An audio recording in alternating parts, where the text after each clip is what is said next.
me into the woman that I am today. Ever since I was a little girl, I have had big dreams. And with every dream came the support of my family. I once dreamt that I would become a professional baker. Now, my family wanted this dream to come true just as badly as I did.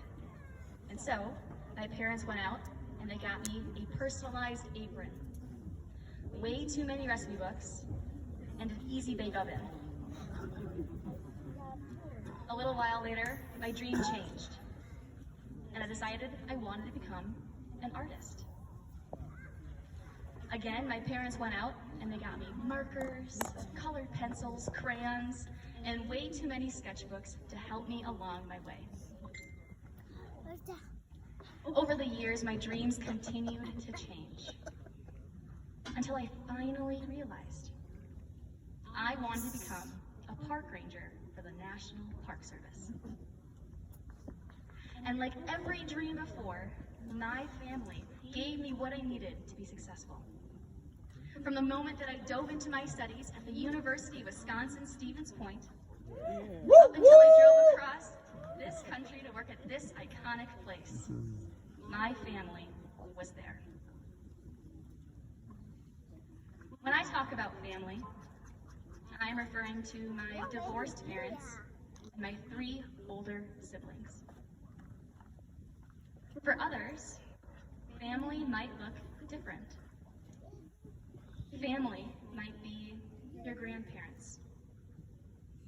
Family might be an adopted child. Family might be your friends, your coworkers, or your neighbors. Whoever you choose to call family, they will shape who you become. I believe that families impact the future of our country.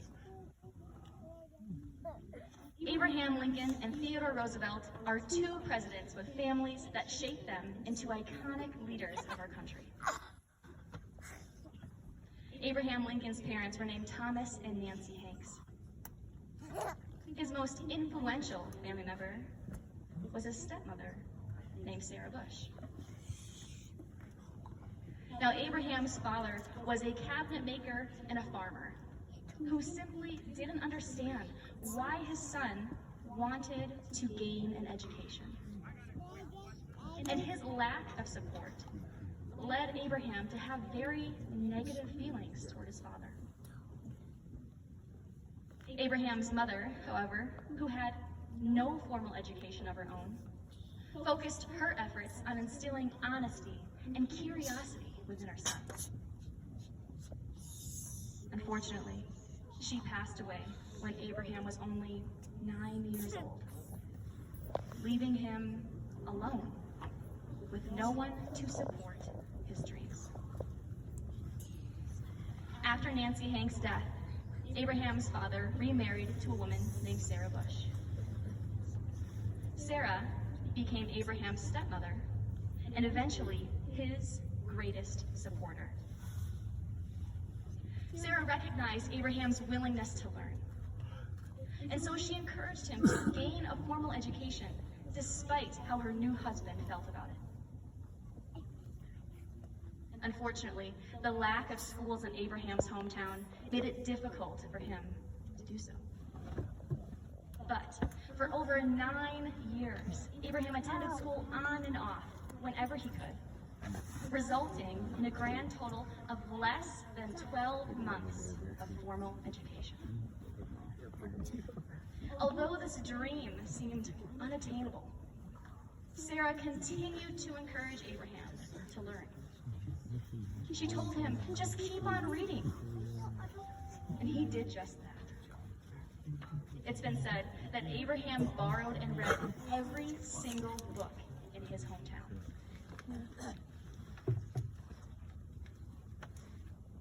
Sarah's support shaped Abraham into a man with the willingness and confidence to try new things. And this demeanor led Abraham to work as a flatboat captain, become a lawyer, and eventually serve as our country's 16th president. Throughout every new opportunity in Abraham's life, he continued to read and learn.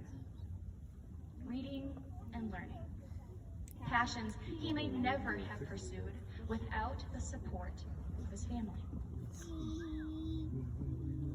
Abraham later wrote that Sarah was his best friend in the whole world, and that no son could ever love a mother more than he loved her.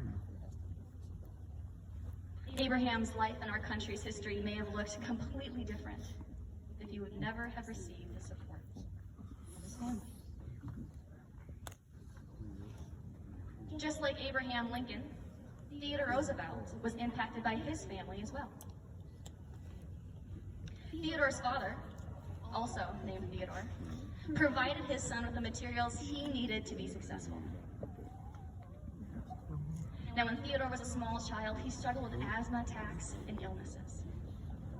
And his father recognized and assisted his son through these physical limitations. For example, when Theodore struggled with his asthma attacks, his father would physically carry him to the family carriage and give him rides throughout the night so that air would be forced into his son's lungs. Theodore's father was also the first to recommend that his son start wearing glasses after watching him struggle to hit a target during shooting practice. Theodore's father always said, "You have the mind, but you have not the body. You must make your body." And so, a gymnasium was built into the Roosevelt household to encourage physical health and to strengthen the children's bodies. Again, Theodore's father always focused on the needs of his children, starting with their physical and following with their educational. Theodore and all of his siblings were homeschooled, and they had their very own tutors so they could receive a good education despite their physical limitations. After the Civil War began, Theodore's father worked alongside Abraham Lincoln, helping the soldiers and their families in need. Theodore shared this passion of helping others with his father. And this passion led him to attend Harvard University, where he studied natural history. 2 short years after Theodore began college, his life was shattered after he heard that his father passed away from stomach cancer. In our lives, we all will experience the loss of a blood-related or chosen family member. And it's in these moments of grief where we are reminded of how drastically our lives have been impacted by the person or people that we have lost. For Roosevelt, losing his father encouraged him to pursue a life of public service. And so he changed his major to history and government, with the hopes of changing laws for the betterment of society, a dream he believed his father would be proud of. Despite his physical limitations, Theodore's dream came true, as he served as our country's 26th and youngest president. Theodore would later go on to say that his father influenced his life more than any other person, and that he was the greatest man he ever knew. With the odds stacked against them both, Abraham Lincoln and Theodore Roosevelt became difference makers of our country through the support of their family.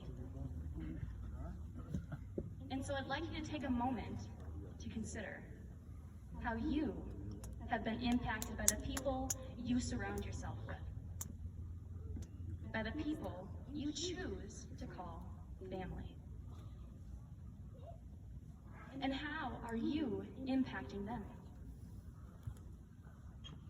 If members of your family have dreams, chase those dreams alongside them, no matter how big or unattainable they may seem. Because we have learned from our president's past that shortcomings are not setbacks. They are stepping stones to success.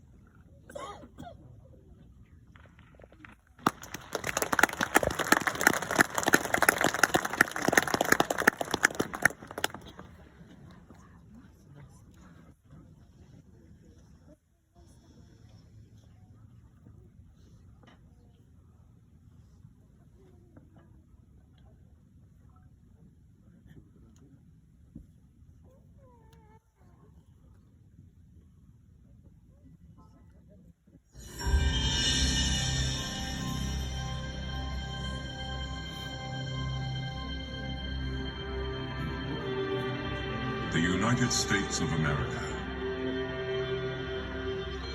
It's hard to imagine, but not long ago, this great land of ours was pure wilderness.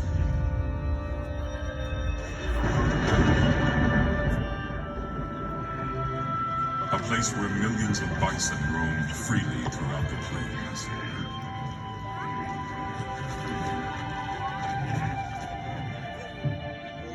And those who lived off the land revered it as sacred ground.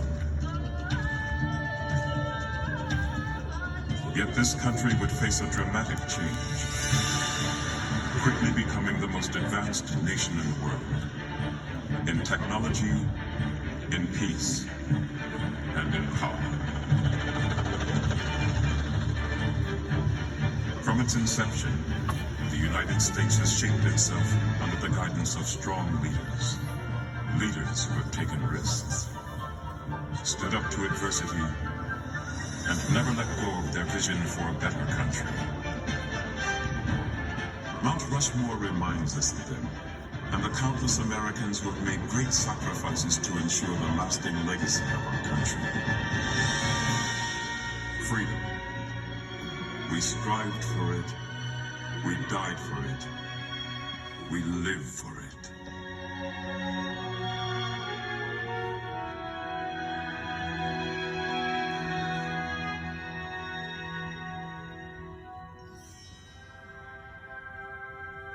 The year was 1923. The place, the Black Hills of South Dakota. State historian Doane Robinson proposed that these granite outcroppings could be the site of an enormous monument dedicated to the heroes of the West, such as Lewis and Clark and Chief Red Cloud. But commissioned sculptor Gutzon Borglum had a different concept in mind. Borglum was a passionately patriotic man and believed that a more fitting tribute should honor the American experience. A memorial that would represent our ideals, our dreams, and our accomplishments as a country. A memorial that would convey a spirit of patriotism. Borglum chose his canvas carefully, the giant granite rock face of Mount Rushmore. And in 1927, work on the mountain began.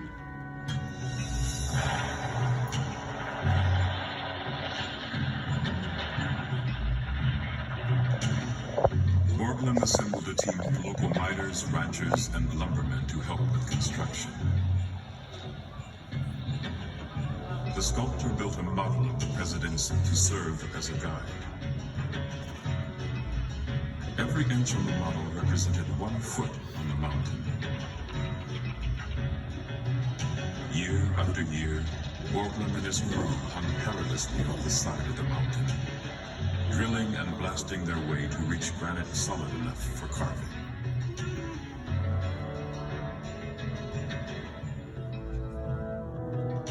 It took 14 years and nearly $1 million to complete the 4 60-foot faces. And even though the sculptor did not live to see the very final touches put into place, he was able to carry out his vision. 4 great Americans immortalized in stone,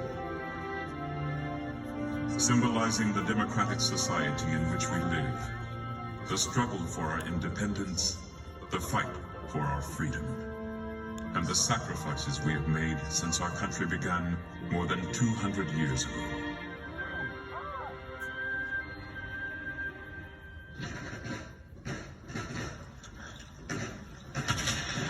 It was a time of rebellion and of war.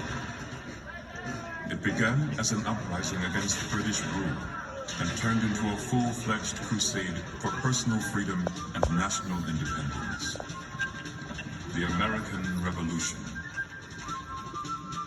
From 1775 to 1783, up to 250,000 patriots engaged in battle. Even during the toughest times, when the Continental Army seemed undisciplined and ill-equipped, one man's courage and determination ultimately led the troops to victory over the British. The future father of our country, George Washington.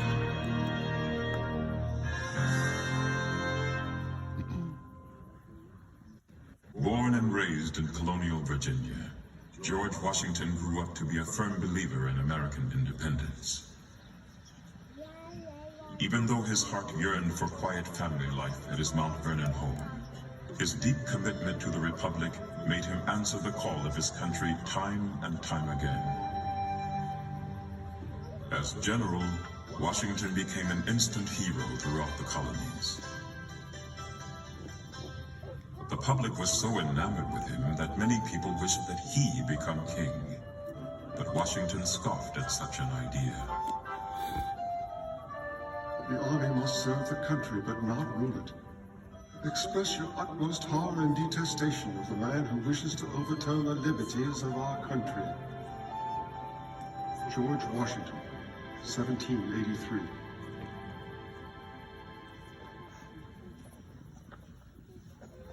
It was this kind of insight and integrity that made him the perfect person to oversee the creation of a new federal government. With no blueprint to follow, Washington kept the colonies united and on course during the infant years of this nation. And after ratification of the Constitution, when he was unanimously elected first President of the United States, Washington was keenly aware that he was laying down the framework for future presidents to follow. Washington's legacy is that of a man who was first in war, first in peace, and first in the hearts of his countrymen. In his inaugural address, he spoke of the task that lay before this new nation.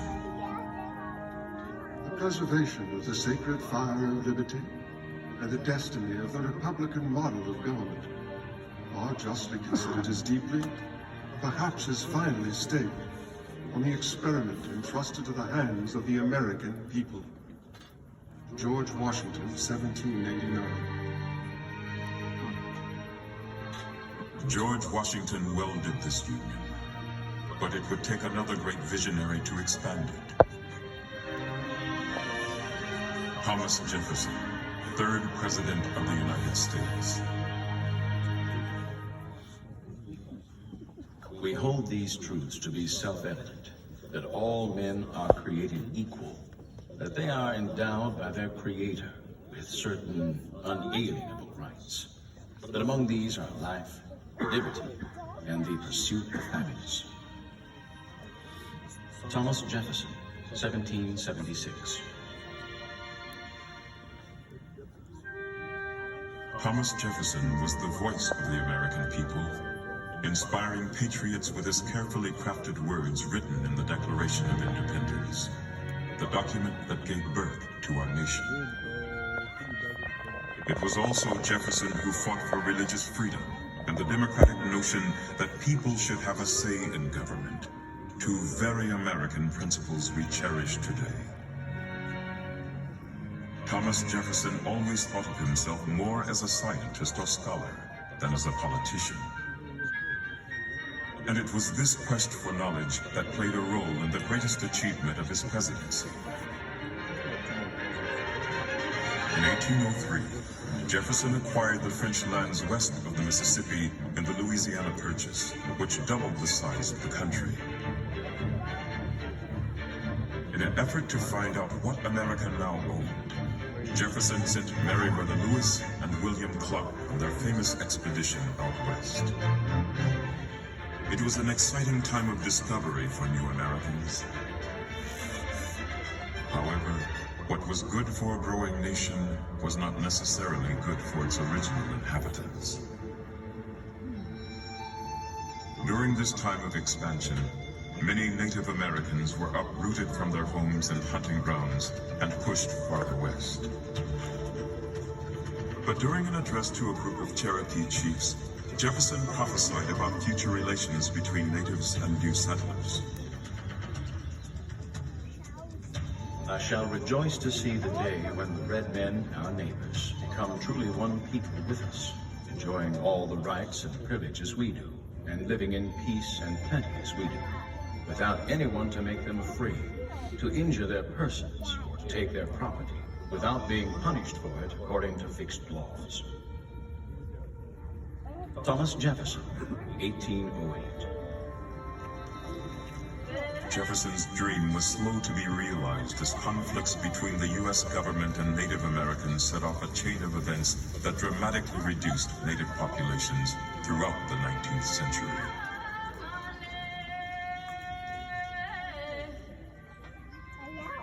Thomas Jefferson believed in the promise of America and had faith in the American people. But this faith would truly be tested nearly 60 years later, when the Republic came dangerously close to unraveling. The Civil War was the most tumultuous period in American history. The differences between the states had deeply divided a nation, pitting brother against brother on American soil. But it was the determination of one man to keep the United States united. Abraham Lincoln, our 16th president. Abraham Lincoln was a self-made man of great character, a frontiersman who came from humble beginnings. When Lincoln was inaugurated in 1861, he faced more adversity than any other president in U.S. history. Many southern states had withdrawn from the Union. And even though Lincoln opposed war, he warned the South in his inaugural address that he would take whatever measures necessary to stop the rebellion. In your hands, my dissatisfied fellow countrymen, and not in mine, is the momentous issue of civil war. The government will not assail you. You have no oath registered in heaven to destroy the government, while I shall have the most solemn one, to preserve, protect, and defend it. Abraham Lincoln, 1861. The Civil War raged on for 4 brutal years. But Lincoln stuck to his commitment to democracy. His main objective was to save the Union, and he also strongly believed in freedom for all Americans. Until slavery was abolished, Lincoln felt the U.S. could never truly be the home of the free.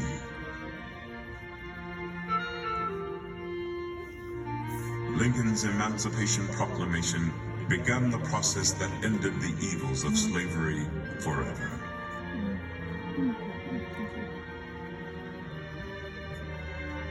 Over 500,000 Union and Confederate soldiers lost their lives in the Civil War.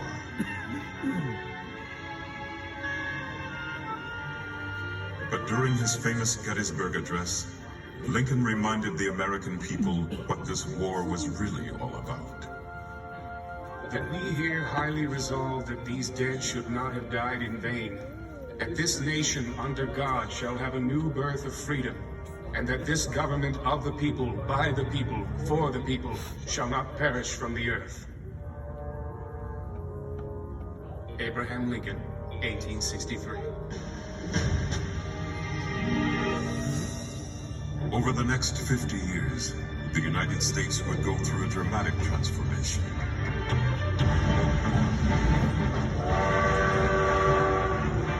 The year 1900 was coming around the bend, and America was turning from a rural republic to a budding industrial power.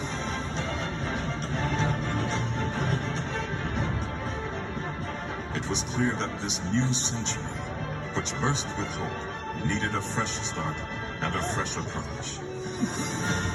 It was Theodore Roosevelt, our 26th president, who led the way. Is America a weakling? To shrink from the work of the great world powers? No! The young giant of the West stands on a continent and clasps the crest of an ocean in either hand. Our nation, glorious in youth and strength, looks into the future with eager eyes and rejoices as a strong man to run a race. Theodore Roosevelt, 1897. He was energetic, he was robust, and he was eager to show the world that America was a force to be reckoned with. Theodore Roosevelt believed in the strenuous life. Frail and sickly as a young boy, he overcame his illnesses and grew up to be a naturalist, a cowboy, a war hero, an author, and President of the United States by the young age of 42.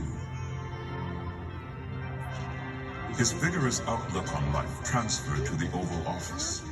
Roosevelt was a man of action. He promoted economic freedom and was a friend to the working class, protecting their rights against big business and what he called the criminal rich. Roosevelt also expanded the country's power abroad. It was his support of the 1903 revolution in Panama that led the U.S. to acquire territory for the construction of the Panama Canal. This massive undertaking not only created a valuable link between the Atlantic and Pacific Oceans, but it put the United States on the map in world politics. Yet, Roosevelt may be known best for his passion for the outdoors. He was vocal about conservation, and through the power of his presidency, he provided federal protection for almost 230 million acres of land. To waste, to destroy our natural resources, to skin and exhaust the land instead of using it so as to increase its usefulness, will result in undermining in the days of our children the very prosperity which we ought by right to hand down to them amplified and developed. Theodore Roosevelt, 1907. The pursuit of the American dream did not end with Theodore Roosevelt's term. Instead, it has carried us into the 21st century.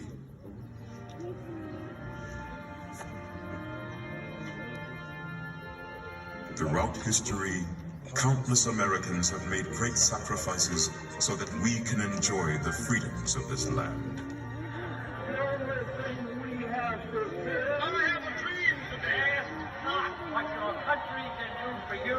The same freedoms guaranteed in our Constitution and Bill of Rights. The same freedoms millions of people have sought since the first immigrants arrived over 200 years ago.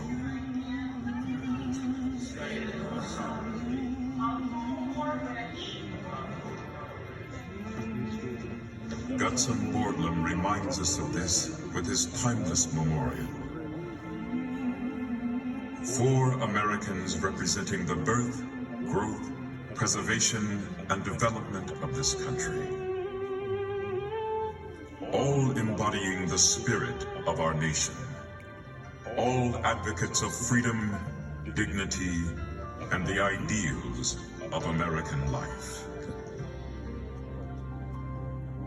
Oh, beautiful, for spacious skies, forever waves of rain, for purple mountain majesties above the fruitless plain.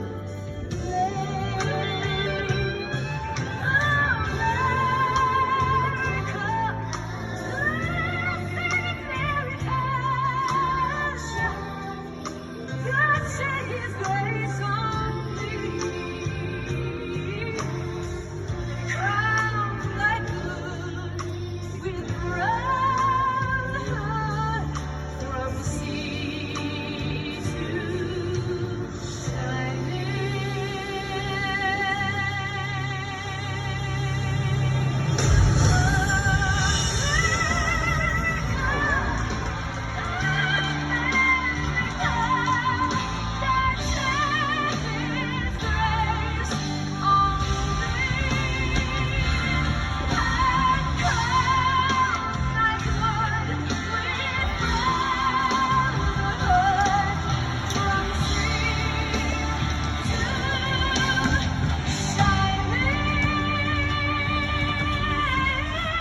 Ladies and gentlemen, please rise and join in singing America's national anthem.